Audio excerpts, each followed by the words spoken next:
Hola, ¿cómo están? Qué gusto reencontrarnos acá, como siempre, en Mega TV, para conversar la noche con un invitado especial. Hoy con un doctor que tiene una larga trayectoria, muy prestigioso, pero además muy activo, tanto en lo gremial como en lo social. Yo me animo a decir que es un personaje, el doctor Heineken, como se le dice más en alemán, aunque nosotros le decimos Heineken nomás más fácilmente en paraguayo. Julio Heineken es un amigo de muchos años, pero además un profesional que admiramos mucho y alguna vez le íbamos a atrapar. Hoy lo hicimos y les vamos a contar parte de su historia y la importancia de su especialidad, otorrinolaringólogo. Bueno, enseguida, pero antes, la semblanza de nuestro invitado y comenzamos a conversar la noche con él.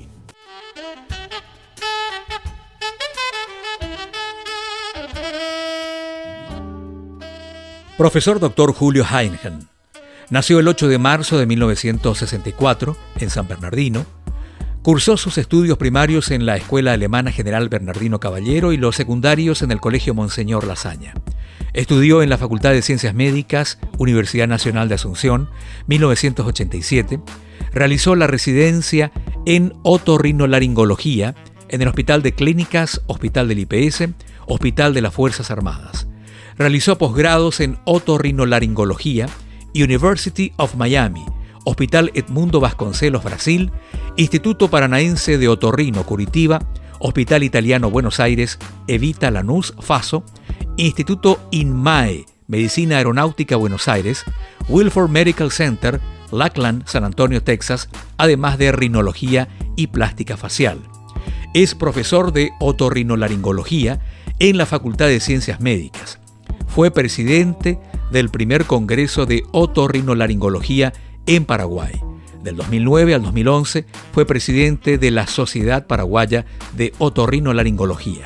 Es presidente de la Sociedad Latinoamericana de Rinología y Cirugía Plástica Facial y vicepresidente de la Asociación Americana de End, Head and Neck. Además, es miembro del Consejo Ejecutivo de la Federación Mundial de Otorrinolaringología, IFOS, y presidente del Congreso Iberoamericano en Paraguay. Es jefe del Servicio de Otorrinolaringología del Hospital Central de las Fuerzas Armadas y jefe del Servicio de Sanidad de la Fuerza Aérea Paraguaya.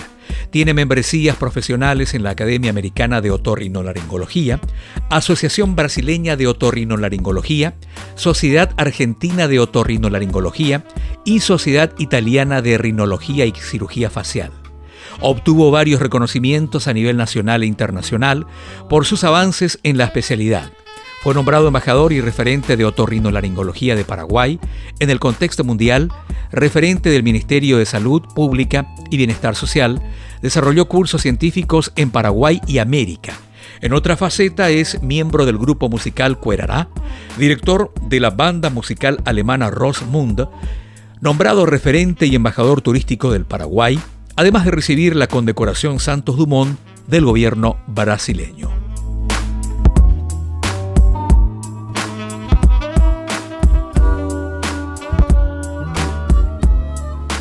Bueno, es un gusto recibirte acá, doctor, tenerte en este estudio y hablar un poco de tu trayectoria y de tu vida, que no es poca cosa. Nacido en el 64, los Beatles llegaban a Estados Unidos y vos llegabas a San Bernardino. ¿Cómo estás? La cigüeña me dejó en San Bernardino, cerca al lado de Pacaraí. Sí. Y hijo de una familia de alemanes. Realmente papá y mamá nacieron ya en San Bernardino. Sí. Los abuelos vinieron de Alemania, de Leipzig y de Bremen. Y en 1905, 1906 llegaban los bisabuelos realmente. Ajá. Y viste que San Bernardino era un lugar de encanto. Seguro. El lago, el cerro, la cordillera de los Altos. Claro. Lugar fresco, frío. Sí. Y entonces fundaron San Bernardino en la época del Kaiser III. Bernardino Caballero había hecho la relación con Alemania y vinieron los primeros colonos a fundar San Bernardino y mis bisabuelos entre ellos. Qué increíble, ¿no? Tanto del lado de los Heineken como del lado de los Mansfeld. Y del lado de los Heineken se instalaron en Tucanguacañada, en la cima del cerro de la cordillera Alto, parte todavía de San Bernardino. Entonces divisaban de ahí el lago, era maravilloso. Ahora se volvió un poco la zona más VIP de San Y bueno, esa visión parece que tuvieron, pero ellos, inclusive, esa era una zona antiguamente cafetera. Ajá. Claro, Por el hoy Chile. se hace todavía, hay algunas zonas de donde estaba la casa de los abuelos que tiene un cafetal pequeño, pero después vino una plaga en Altos de cafetales y se terminó. Creo que ahora están volviendo otra vez a recuperar esa ¿Cómo región. fue tu niñez ahí en un lugar tan paradisiaco, un lugar donde había naturaleza por doquier? ¿Cómo fue tu niñez? Nosotros no teníamos realmente... vivíamos una niñez muy simpática porque nos íbamos a la escuelita alemana, Sí. General Bernardino Caballero, al lado del club náutico. Desarrollábamos algunas actividades en el club náutico, jugábamos fútbol, jugábamos voleibol. Ahí la escuelita tenía una pequeña canchita también. Se enseñaba siempre el alemán desde el primer grado hasta el sexto grado. Siempre. Yo fui mejor alumno en esa época. Mi maestra, la Fräulein Petzold, de Lehrerin Petzold, era una excelente profesora, la profesora Stanley, famosas en San Bernardino, o sea, cada una hija de algún conocido cultor del arte y el idioma alemán, Claro. allá. Entonces esa escuelita nos impulsaba para hacer así. Y en los momentos donde no estábamos en la escuela, por supuesto, como todo hijo de colonos, tenías que trabajar. Sí. Entonces repartíamos leche, Ajá. atendíamos el tambo familiar. Claro. Y los fines de semana sí me iba a la casa de la tante Irene, hoy se llamaba ya Panadería Alemana, Sí. y con Gertie fritábamos los bollos para vender después en la panadería, ¿verdad? Esos son los famosos bollos alemanes. Qué increíble. Papá Estamos hablando de hacía- los años 60 y pico, 70. Sí, 70. Ya. Y ahí papá hacía los dulces, Ajá. porque del lado de los Mansfeld eran dulceros. Entonces hacía dulces de guayaba, dulce de mamón, dulce de frutilla, dulce de leche, y bueno, y esos se usaban en los bollos. O sea, si alguna vez comiste los bollos en San Bernardino, Sí. famosos, Sí, los varias veces, Berliner, siempre. Esos eran... Qué increíble. Eran... Claro, los dulces tradición eran... culinaria alemana, además. Claro. Ujú. Ahora, era chicos, se conocían todos. Era Nos una- conocíamos todos, sí. Claro, una- Y entonces, mi infancia también transcurrió con el preescolar con la profesora Coca. Ella estaba en el otro colegio, que era el Colegio Nacional, Sí. JH Pestalozzi, y era realmente, la educación era muy personalizada, porque no éramos muchos, y teníamos profesoras que habían estado en Asunción, habían hecho su enseñanza, Claro. su educación con los grandes maestros de Asunción, y después se fueron a San Bernardino a vivir. Mamá fue profesora también. ¿Tu papá y tu mamá siempre vivieron en Samber? Sí, siempre. Hasta un tiempo posterior que mamá tuvo que mudarse con nosotros, Ajá. cuando ya los chicos eran mis hermanos, Sí. eran más grandes. Nosotros veníamos de San Bernardino, para el colegio te digo, Sí. al Monseñor Lasaña, veníamos de San Bernardino hasta el desvío de Ipacaraí. Ahí tomábamos algún ómnibus o con la Cacupeña o cualquiera Claro. que venía hasta el Don Bosco salesiano. Sí. De ahí nos embarcábamos todos en un camioncito con los aspirantes salesianos que iban a ser sacerdotes. Ah, claro. Y veníamos, Hasta después de la veníamos de Ipacaraí hasta el Monseñor Lasaña, Qué bárbaro. donde yo terminé el colegio. Y recuerdo perfectamente bien que uno de los que conducía el camioncito primero y después el micro de los salesianos era nuestro arzobispo, era mi profesor de... ¿El actual? No, era profesor de... Era Edmundo Valenzuela. Ah, Mundo. Edmundo Valenzuela fue nuestro Claro. conductor del vehículo. Y así charlábamos. Y era obligatorio al regreso de Pacaraí rezar el rosario. Así que yo creo que todos mis pecados están perdonados porque todos los días rezábamos rosario al regreso. Qué extraordinario. Y de ahí nos íbamos a traer. Sí. Desde el Don Bosco hasta el desvío de Pacaraí. Todos los días. Todos los días. De lunes a viernes. De lunes a viernes. Qué Y de ahí bárbaro. otra vez a San Bernardino. A veces mamá venía a buscarnos o papá nos venía a buscar con el camión. Porque el viaje O si no a nos Samber, íbamos yo me acuerdo que era caminando. largo el viaje, Sí, ¿no? claro. Era No, un no. viaje corto. Una parte de la ciudad tenía asfalto. La otra parte tenía un empedrado y después era ripio. Ripio, Y directamente. después vino el progreso. Qué increíble esta historia de esas primeras épocas. ¿Cuántos integrantes en tu familia?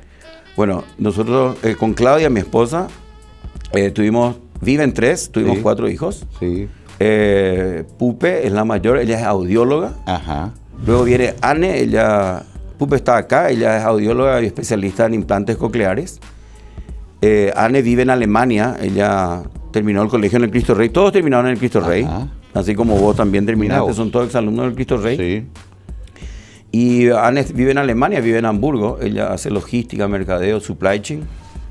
Y Axel terminó ahora también en los Estados Unidos su educación, hace Business Database, o sea, es especialista en análisis y de datos. ¿Te salieron estudiosos tus hijos? Sí, sí. Eso no sí, puede bastante. quejarte. Y entre Anne y Axel nació el primer varón, se llama Peter, que falleció, hizo una muerte súbita, muy pequeño. Muy pequeño. Que, ¿Nietos ya tenés? No. Todavía no. O sea que hay una conducta hoy día, los jóvenes no quieren casarse temprano. No es como nosotros que ya queríamos todo rápido. Ellos, primero es su bienestar, y su carrera, estar posicionado y después avanzar para adelante. Pero quiero volver a aquella primera época. ¿Colegio terminás y en qué momento decidí estudiar medicina y por qué? Mira, a mí siempre me apasionó la música. Ajá, sí, veo. Siempre me apasionó la música y yo decía que la voz y el canto tenían que haber algo. Ajá. Y me acuerdo desde pequeño, siempre quise ser médico porque en San Bernardino estaba un médico y el doctor Figueiredo y su hija se llamaba Ingrid, era mi compañerita de la escuela y me iba y veía cómo de vez en cuando por la ventana veíamos cómo el doctor Figueiredo le cortaba algunos, o sea, hacía pequeñas cirugías en su consultorio. Me llamó la atención. Y después, un día vengo y le digo a mamá, yo voy a ser médico. Y me dice, ¿y por qué? Y ahí está Eugenio. Eugenio era el hijo de los españoles del Hotel La Cordobesa, cuando es en San Bernardino. Me acuerdo de La Cordobesa. Y tenía un pequeño forúnculo aquí atrás en la nalga. Y entonces, me acuerdo perfectamente bien, le estuve mirando y le digo, espera, Eugenio, yo te voy a solucionar ese problema. Me fui, saqué un pedacito de hoja de Gillette del baño porque papá se rasuraba con el famoso Gillette, con la maquinita. Con la maquinita. Entonces rompí la mitad y me fui y le di un tajo. Sí. Y drenó eso, ¿verdad? ¿Fue tu primera cirugía? Mi primera cirugía. Tenía casi 10 años, ¿verdad? Y dije, esto es lo mío. Mira qué increíble esa historia, cómo uno puede descubrir su vocación. A riesgo, por supuesto, del paciente, pobre, que tuvo que... Por supuesto que él salió corriendo y se fue.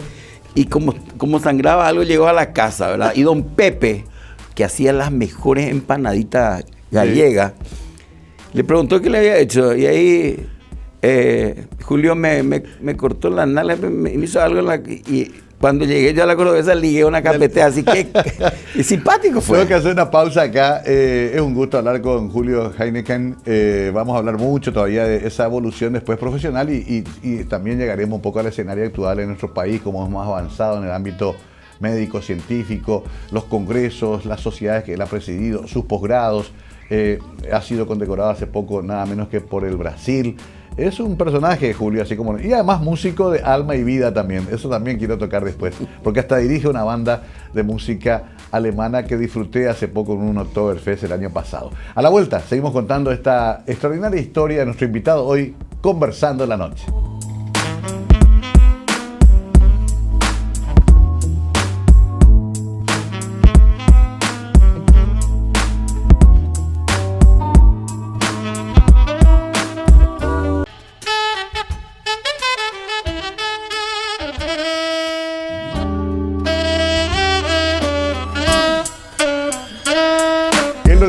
Heineken con nosotros hoy. Él es profesor, doctor, hay que recordarlo. Además está al frente de muchas agrupaciones científicas y gremiales que tienen renombre incluso internacional. Pero hoy comenzamos desde bien atrás, en una operación espontánea en San Bernardino a los 10 años, hasta el médico que hoy está hablando con nosotros. Bueno, eso obviamente fue una especie de revelación, pero pasó mucho tiempo después hasta que sea estudiante de medicina. No, de por sí, después... Toda mi vida me apasionó, pues mientras algún compañero tenía algún problema, sí. Siempre yo acudía a solucionar y ver qué probabilidades habría. También viniendo de San Bernardino siempre veníamos en Pacaraí y ahí estaba el doctor Rienzi. Ajá. Eran diríamos, los médicos de antiguo. Claro. De antaño, ¿verdad? Y entonces, siempre con mamá o papá veníamos y él nos decía, este tiene pinta de médico, decía, ¿verdad? Entonces, ¿por qué? Y bueno, y empecé a investigar, ¿verdad? Sí. Y ahí entonces siempre me apasionó el tema de poder colaborar con la gente. Después mamá y papá habían colaborado también con el Centro de Salud de San Bernardino. Fueron los que propiciaron la Comisión Pro Desarrollo del Centro de Salud de San Bernardino. Y entonces también nos íbamos nosotros a hacer asistencia y ayudarle a ellos en todo el desarrollo y ver qué necesitaba San Bernardino en relación a su centro de salud. Y eso me llamó poderosamente la atención. Y dije, yo algún día voy a tener que hacer algo acá y voy a tener que ayudar a esta gente. Y me motivó eso. Claro. Y entonces de ahí es que vengo y con la cercanía del hospital de clínica, al colegio Monseñor Lasaña, a esa zona, me llamó la atención y dije, yo voy a ser médico. Y le dije a mamá, yo voy a ser médico, mamá. Me gusta este asunto. ¿Vos tenías hermanos también? Sí, tenía. Tengo un hermano mayor que es economista. Economista. Después mi hermana que me sigue es pediatra. Pediatra. Ella ya se fijó en mí y siguió la medicina. Tengo otro hermano que es chef, que vive en Europa. Sí. Después tengo otra hermana que es abogada. También tiene su casa en San Bernardino. Y después tengo otro hermano que es ginecostetra que vive en San Bernardino. La mitad salió médicos. Sí. La otra mitad ahí está. Sí. Qué interesante. O sea, 6 hermanos eran. 6 hermanos eran. Familia numerosa. Bueno, a ver, ¿en qué momento? Quiero llegar al momento que ya estás pensando, pero ¿en qué momento ingresar a la Facultad de Medicina? ¿Cómo te organizás para eso? Bueno, terminando en el Colegio Monseñor Lasaña, yo fui el mejor, con el mejor puntaje. Ok. De la facultad y entonces, del Colegio Monseñor Lasaña, entonces le digo a mamá, yo voy a hacer el cursillo de la Nacional. Y estudiamos con Cubels. Ah, el famoso. El famoso Cubels. Cursillo de Cubels. El cursillo de Cubels a la noche. Ah. Y hice el extensivo. Entonces durísimo. Salíamos, durísimo. Todo el año. Entonces, de ahí me posicioné bien en las notas y empezamos a rendir los exámenes. En idioma se rendía idioma cuando eso para el ingreso a medicina. Rendí alemán, hice puntaje. Claro. Y mi promedio fue bastante importante y ingresamos. ¿En la primera? En la primera vez, sí. Porque mirá que en esa época se rendía 2 o 3 veces. No, sí, por supuesto. ¿Te acordás que había gente que intentaba hasta pero en la primera porque vez había poco cupo también. No había... Tenía que sí o sí ingresar. ¿Por qué? Pues no había plata. No había nada. ¿Qué me iba a pagar varios cursillos y papá todo el día trabajaba? Ese cursillo había que usar. Y mamá también. Claro. No había otra oportunidad. Era al todo o nada. Qué bárbaro. Y entonces tenía que estudiar. Habrá sido en 80 por eso ya. Sí, no. ¿Vos sos yo terminé 81 en el Colegio Monseñor Lasaña. Okay. Y al año siguiente, 82, ingresé a la facultad. Terminé en el 87. Correcto. No, yo tuve compañeros. Desiree Masi, claro. Lilian Soto, todos son mis compañeros. Claro. Silvio Ferreira y todo. No, un poco más grande. Sí. A la época de clínica también. No, sí, claro. El clinicazo. Sí. Pero qué interesante porque es como que vos tenías un solo disparo para acertar. No tenía que entrar o entrar. Qué genial. ¿Y tus viejos te apoyaron? Sí, claro. No tenían plata de sobra tampoco. No, veníamos justito. Claro. Veníamos justito. Yo tuve una infancia realmente interesante. Nunca nos faltó nada. No. Papá y mamá se lucharon por nosotros, por todos. Sí. Y el viejo papá me decía siempre, y mamá también, yo no les voy a dejar riqueza, porque no tenemos luego. Claro. Pero educación van a tener. Y se jugaron con todo. Y todos los hermanos son profesionales. Claro. Qué inteligentes, ¿no? El resto de ustedes. Ustedes se van a abrir su mundo. La educación es lo más importante. Y así fue. ¿Cómo lo tenían bien claro, verdad? Sí. Con decirte que hicieron un gran esfuerzo porque cuando los más pequeños, mis hermanos más pequeños, ya estaban con el tema de llegar a la facultad, papá había comprado una casita en San Lorenzo, cerca de la Universidad Nacional, ahí de Economía, sí. en San Lorenzo. Y ellos se mudaron, mamá se mudó con nosotros. Claro, para estar cerca. Para estar cerca, yo ya estaba en la facultad, mi ¿Cómo hermano se también. llamaba tu papá?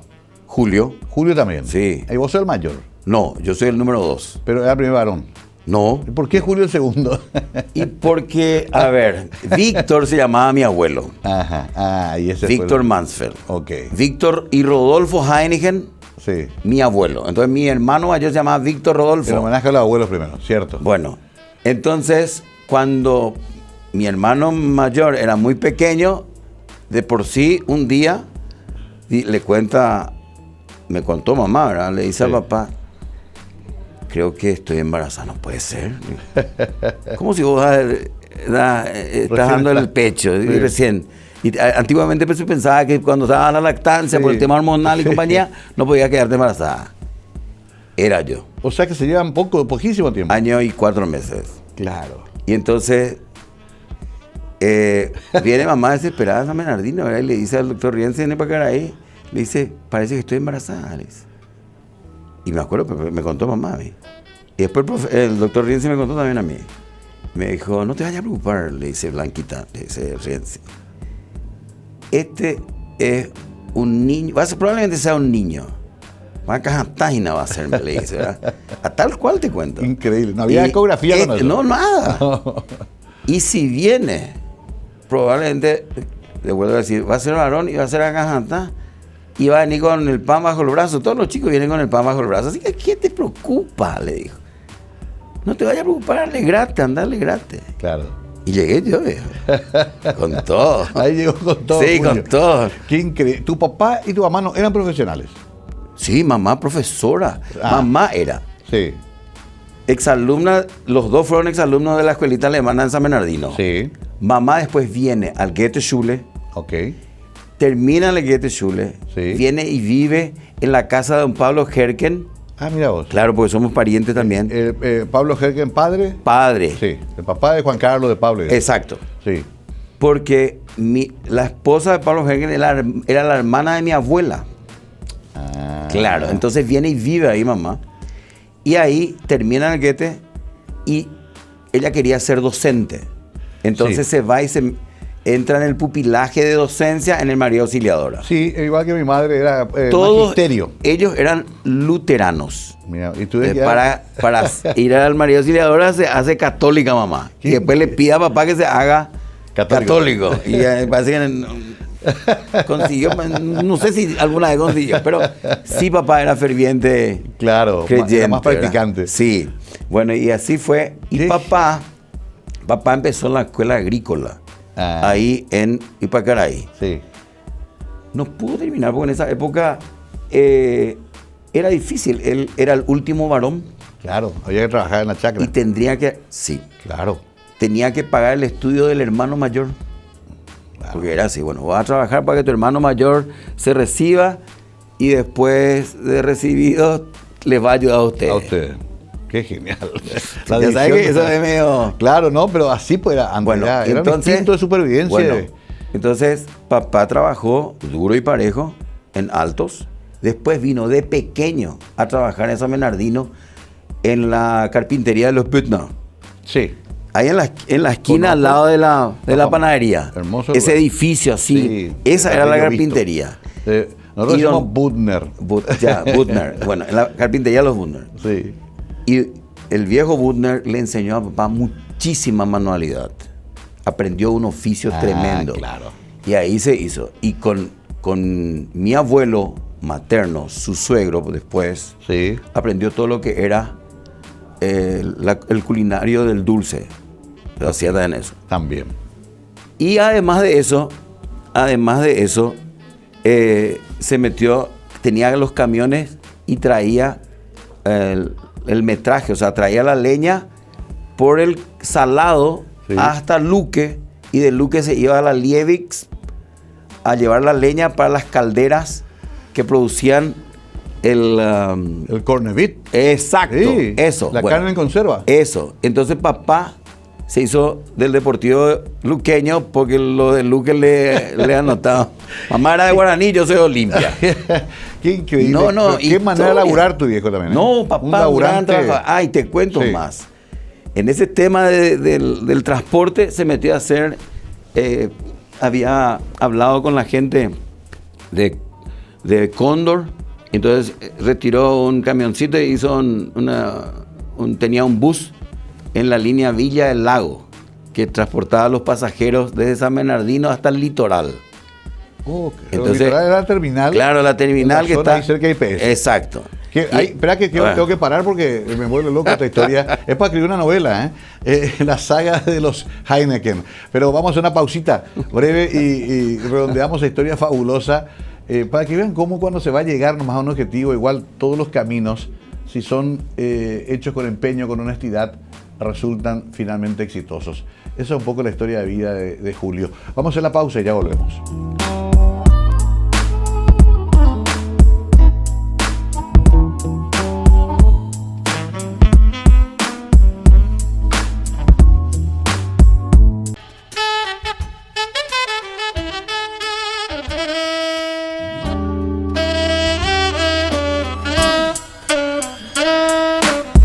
Suele ocurrir, esta hora no va a alcanzar de toda la historia que queremos contar con Julio. Hay que hacer una serie de Netflix, me parece.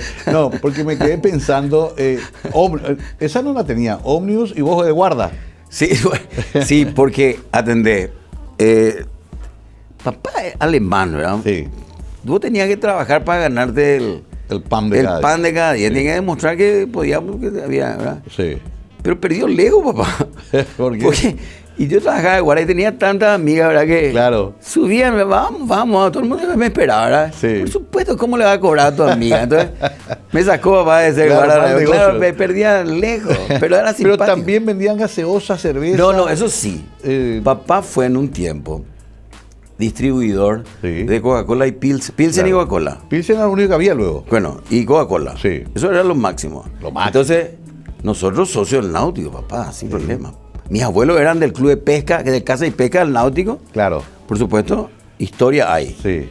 Entonces... Que perdón, el Náutico comienza luego como un club alemán, claro. Se decomisa después en la época de la Segunda Guerra Mundial.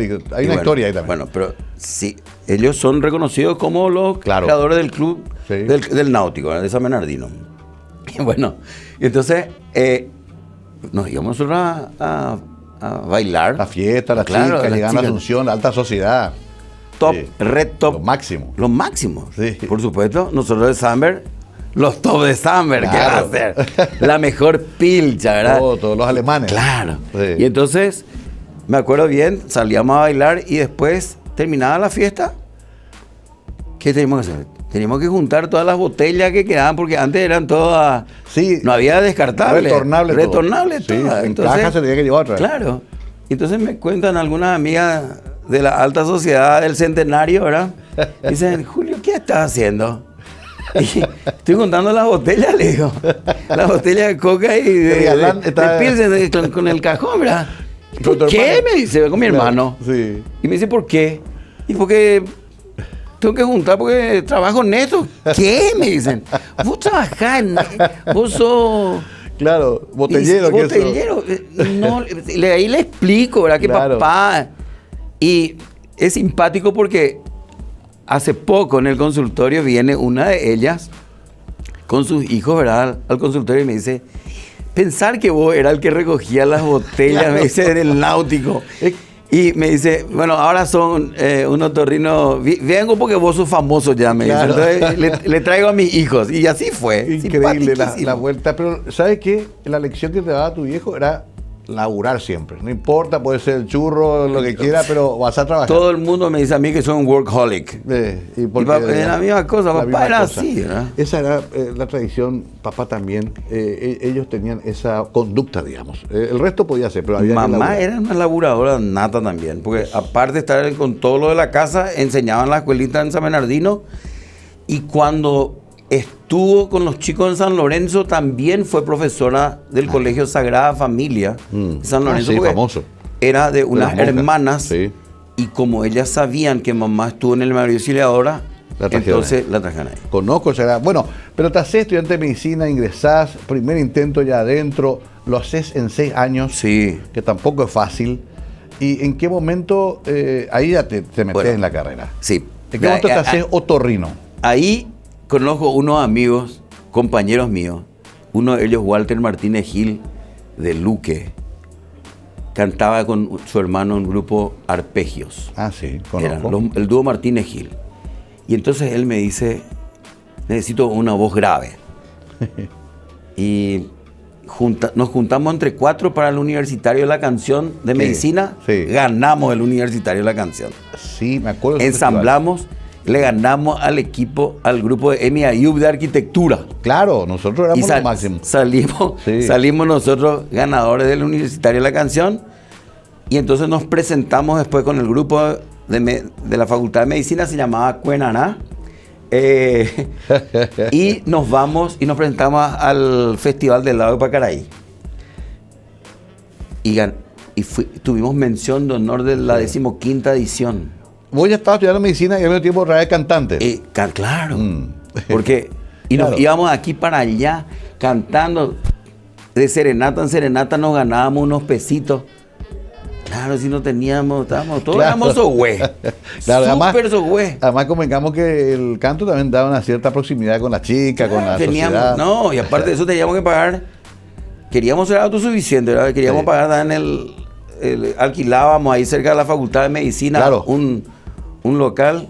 Me acuerdo que mi compañero de pensión era Nicanor Duarte Fruto.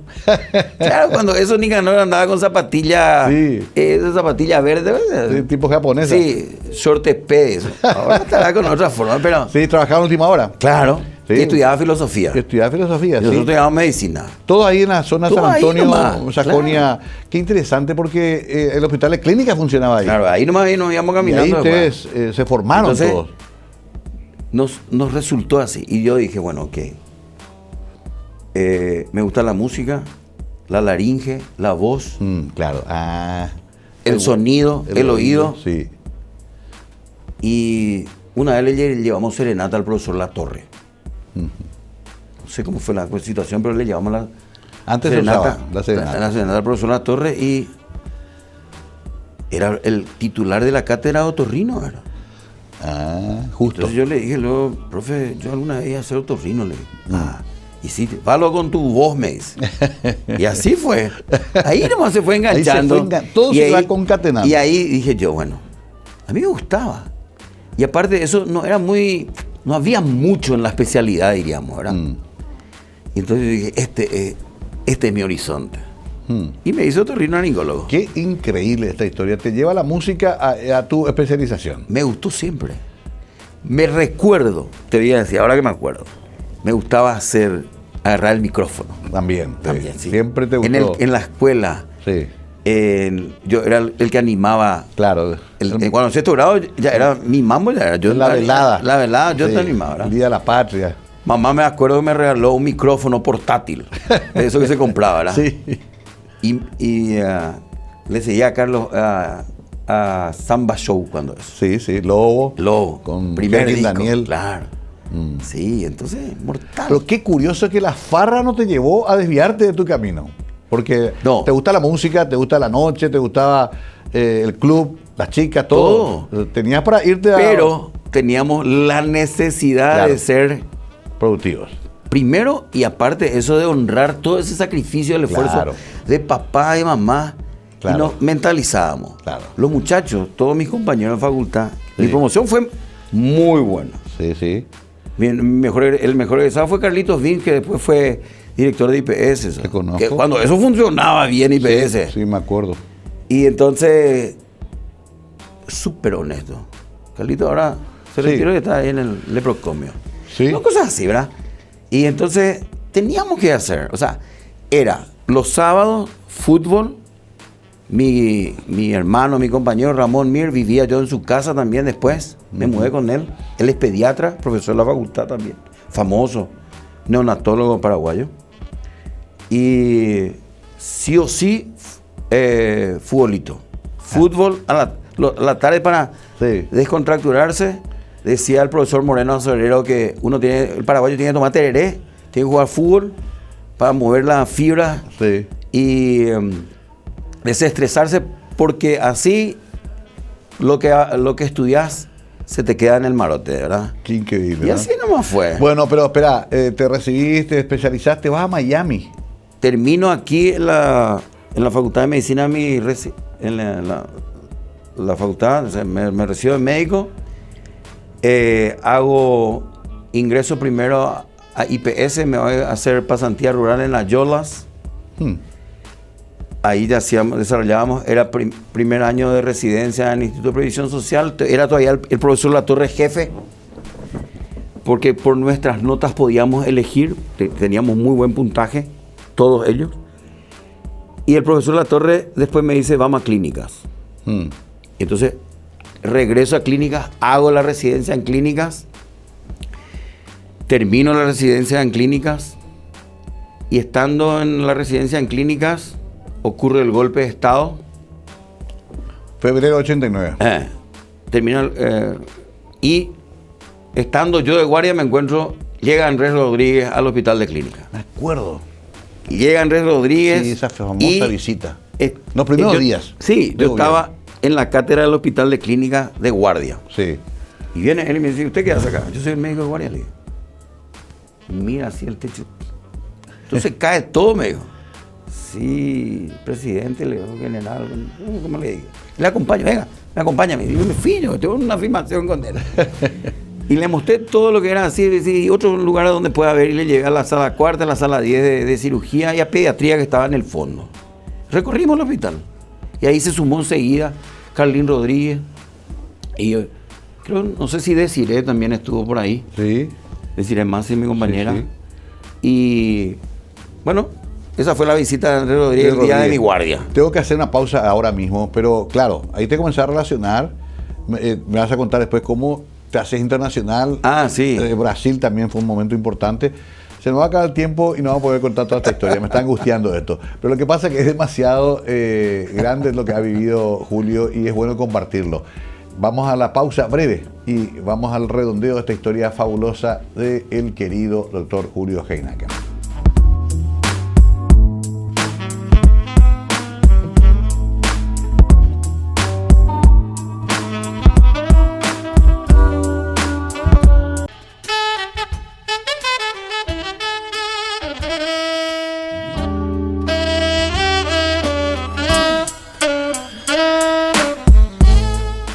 Estamos en la parte final, lastimosamente, y nos falta todavía unos 20 años de contar, pero no importa, ya habrá otra oportunidad y seguiremos hablando con Julio, que además es un amigo, se está riendo acá, porque lo que pasa es que viviste como varias vidas.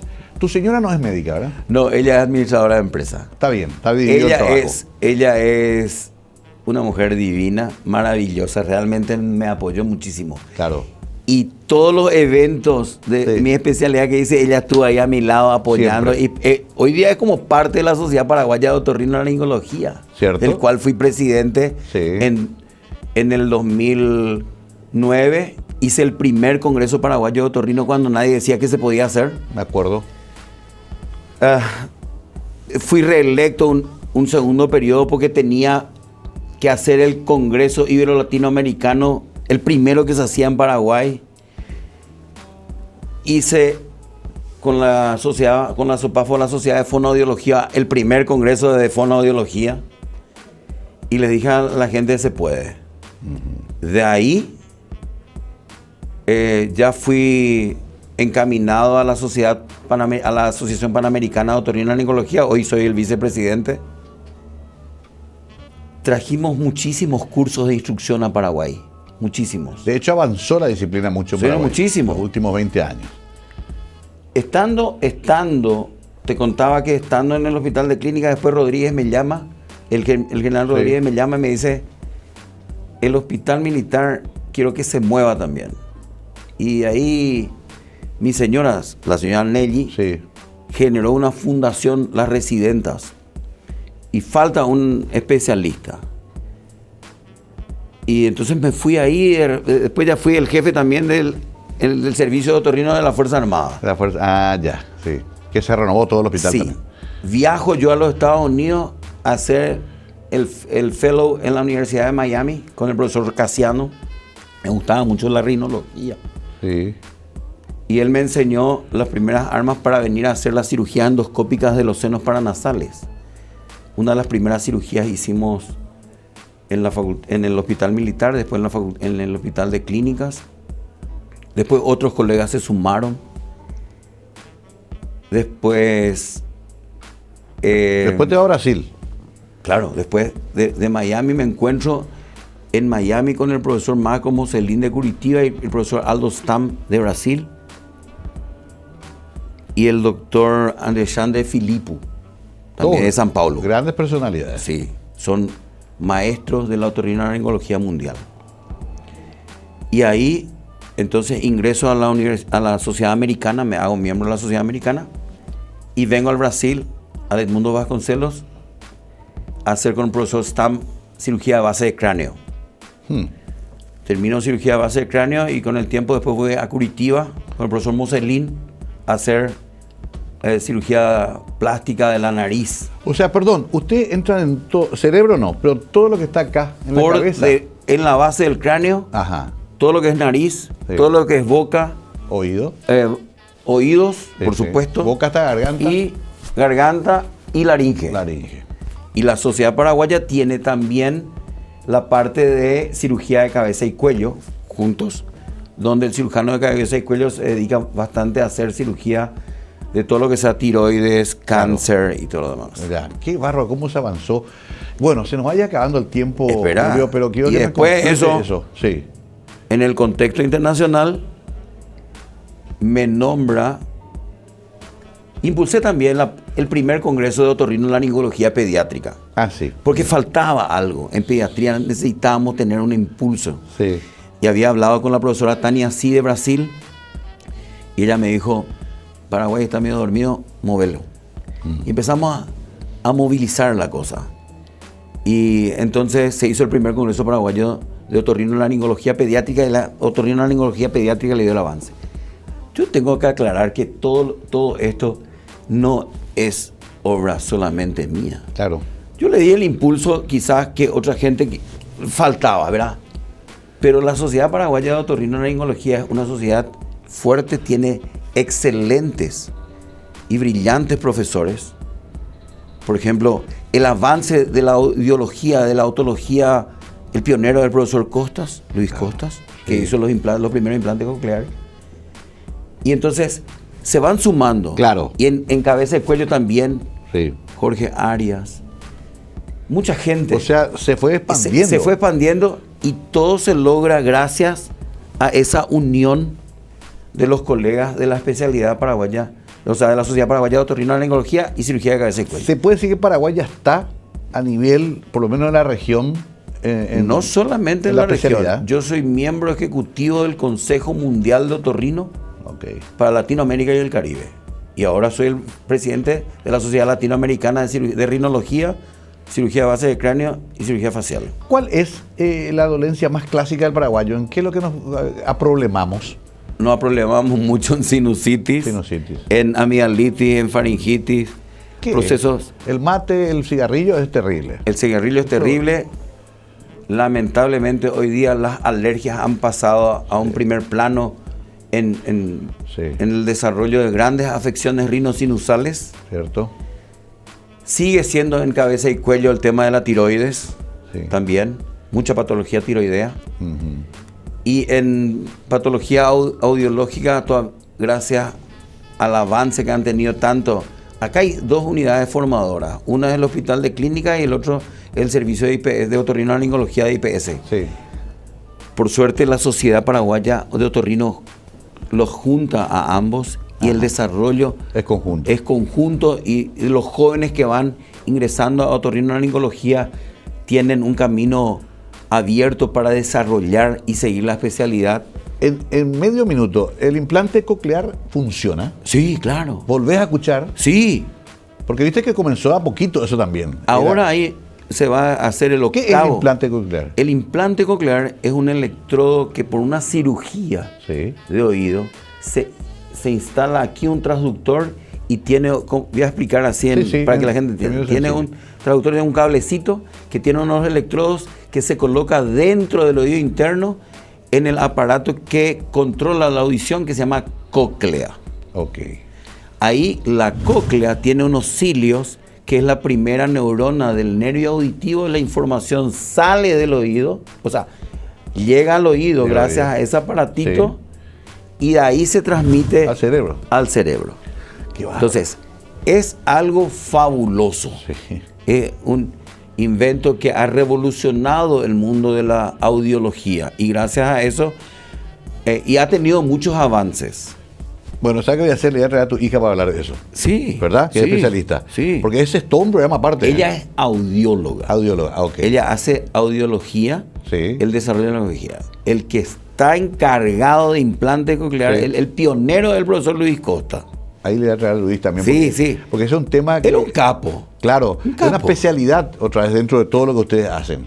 Así Sí. que quiero desarrollar eso después porque es mucho más profundo y complejo. Y le puede traer a Pupe, pues ella también puede hablar Claro. de lo que es la audiología. Porque además me apasiona porque nosotros somos eso. Hablamos y escuchamos todo el día, los que trabajamos en radio, en televisión y los que amamos la música. Ujú.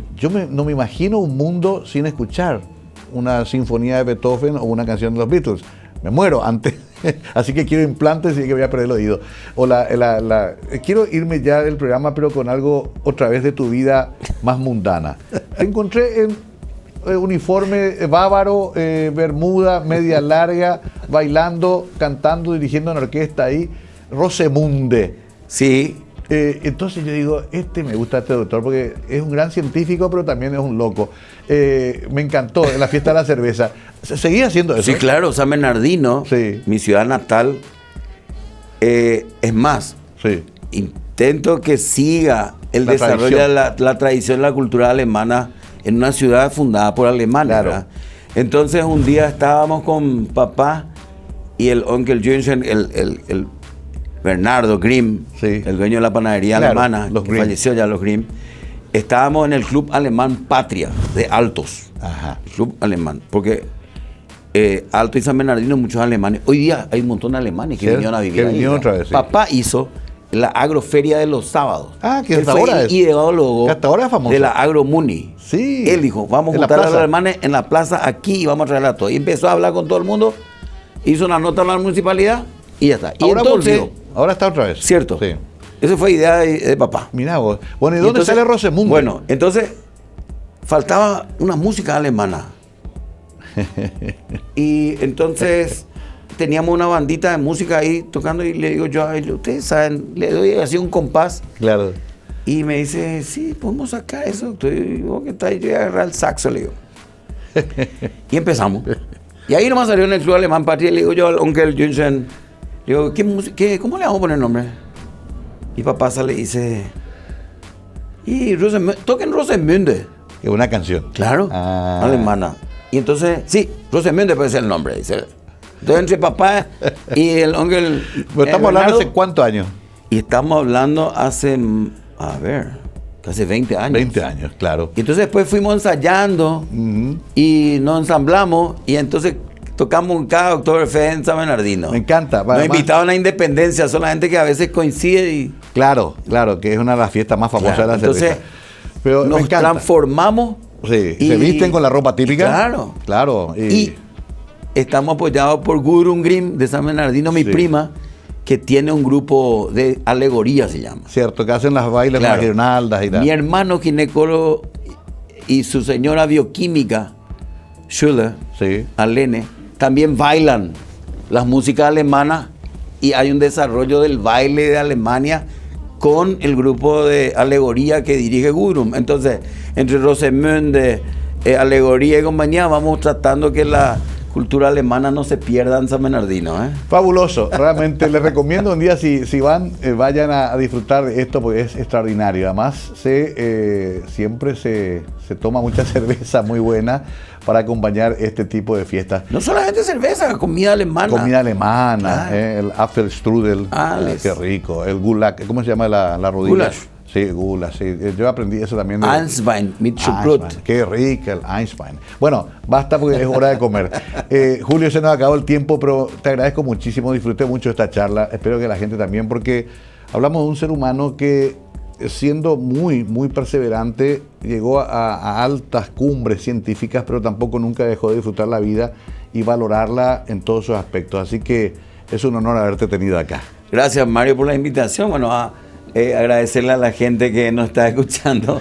Es una parte de esta vida dinámica. Sí. La vida la hay que tenerla en forma altruista. Y yo siempre le dije a todos mis amigos, el bienestar común hay que perseguir. La unión hace la fuerza. Y no nos podemos ir de este mundo sin dejar algo, algún legado. Y gracias a Dios, ahora en vida he recibido homenajes tanto de la sociedad paraguaya como de la sociedad internacional en mi especialidad. Y te llena de alegría, ¿verdad? Y por sobre todo, durante todo este trayecto, hacer amigos como vos, que la vida nos puso en camino y nos encontramos y nos conocimos. Así que le quiero agradecer a todos.